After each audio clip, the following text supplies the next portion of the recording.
त्या डॉक्टरांनी 2 पोलीस अधिकाऱ्यांवरती संशय व्यक्त केला आणि त्यावरती धनंजय मुंडे असं म्हणतात की कुठेतरी वंजारी समाजाला टार्गेट केलं जातं महाराष्ट्रभरामध्ये आणि जे व्यक्ती मृत पावलेले त्या व्यक्तीचं देखील आडनाव हे मुंडे आहे.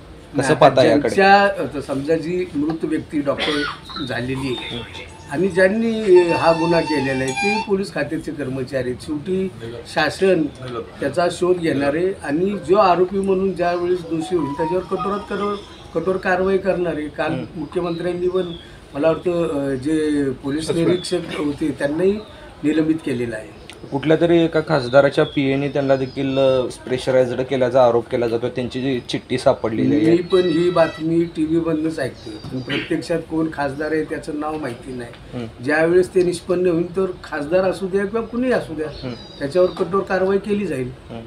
साहेब की आपल्या मेळाव्यांमध्ये अनेक मेळाव्यांमध्ये की उमेशदादांबरोबर राजू खरे सोबत असतील. येणाऱ्या स्थानिक स्वराज्य संस्थेच्या निवडणुकासंदर्भात राजू खरे आपल्या सोबत असतील का? राजू खरे माझ्या बाजूला बसलेले. तुम्ही जर त्यांना विचारलं तर बरं राहील. आणि शेवटी राजू खरे आणि मी मोहोचाच आहे. माझाही जन्म मोहोमध्ये झालेला आहे.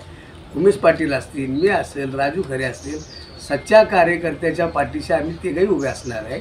त्यावेळेस आम्ही कुठला पक्ष ना कुठलं काय असा भेदभाव करणार नाही. खरं तर इलेक्शन आता माझ्या इथं पिंपरी चिंचवड महानगरपालिकेची निवडणुका 9 वर्षांनी होती. प्रत्येक कार्यकर्ते खूप इच्छुक आहेत निवडणुकीसाठी. त्यामुळं प्रत्येकाला मदत करणं आमचं तरी कर्तव्य आहे.